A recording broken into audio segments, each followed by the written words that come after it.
बात जब बड़े परमाणु हथियारों की हो तो अक्सर बड़े खतरे और डर की आहट का एहसास होता नजर आता है। बात सिर्फ एक देश के लिए नहीं बल्कि वैश्विक स्तर पर चर्चा का केंद्र बनता है। इसी बीच चीन और रूस, ये दो परमाणु हथियार संपन्न देश के बाद ईरान की चर्चा जोरों पर है। ये चर्चा परमाणु हथियार बनाने में मदद को लेकर है। इजराइल और अमेरिका समेत कई पश्चिमी देशों ने आरोप लगाया है कि ईरान परमाणु हथियार बनाने की कोशिश कर रहा है। इजराइल शुरू से ही ईरान के परमाणु कार्यक्रम को अपने अस्तित्व में खतरे के रूप में देखता आया है। परमाणु बम बनाने की आशंका के कारण से ही अमेरिका ने ईरान पर कड़े प्रतिबंध भी लगाए हुए हैं। ऐसे में सवाल उठता है कि आखिर ईरान को परमाणु तकनीक किसने दी और कैसे उसने अपना परमाणु कार्यक्रम शुरू किया। साल 1950 के दशक में शुरू हुए ईरान के कार्यक्रम में रूस, चीन के अलावा कौन सा देश था जो ईरान का मददगार साबित हुआ? चलिए ढूंढते हैं जवाब। नमस्कार, मेरा नाम तन्मय है और आप देख रहे हैं अमर उजाला।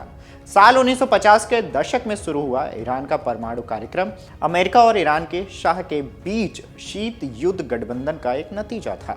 1979 में ईरानी क्रांति के बाद परमाणु कार्यक्रम को बंद कर दिया गया था।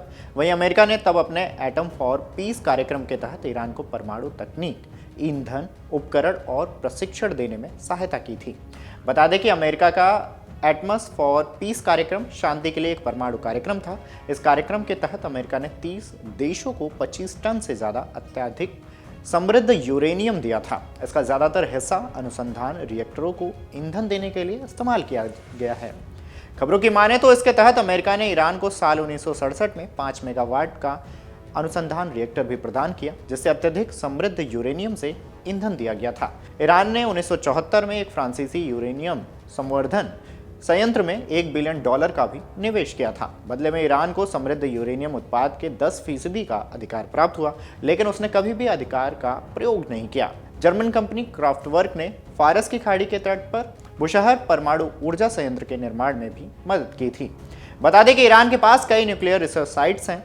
इसके अलावा ईरान के पास ही यूरेनियम खदानें, एक रिसर्च रिएक्टर और यूरेनियम प्रोसेसिंग फैसिलिटीज हैं जहां उनका संवर्धन किया जाता है। ईरान के पास अभी तक कोई परमाणु हथियार नहीं है, लेकिन अंतर्राष्ट्रीय प्रतिबद्धताओं का उल्लंघन करते हुए गुप्त परमाणु हथियार अनुसंधान संलग्न होने का उसका लंबा इतिहास भी रहा है। पश्चिमी विश्लेषकों का कहना है कि अगर ईरान के नेता ऐसा करने का फैसला करते हैं तो देश के पास काफी कम समय में परमाणु हथियार बनाने के लिए जानकारी और बुनियादी ढांचा होगा। हालांकि इजराइल की चिंताओं के बीच संयुक्त राष्ट्र यानी कि यूएन की परमाणु निगरानी संस्था अंतर्राष्ट्रीय परमाणु ऊर्जा के महानिर्देशक मारियानो ग्रासी ने कुछ दिन पहले ही कहा था कि वो आने वाले दिनों में ईरान के परमाणु कार्यक्रम के बारे में बातचीत करने ईरान जाएंगे। खबरों की माने तो उनकी ये यात्रा इजराइल हमास युद्ध के मध्य पूर्व में फैले तनाव के साथ ही जनवरी में राष्ट्रपति डोनाल्ड ट्रंप के अमेरिकी राष्ट्रपति पद संभालने के बाद ईरान पर उनके रुख की अनिश्चितता के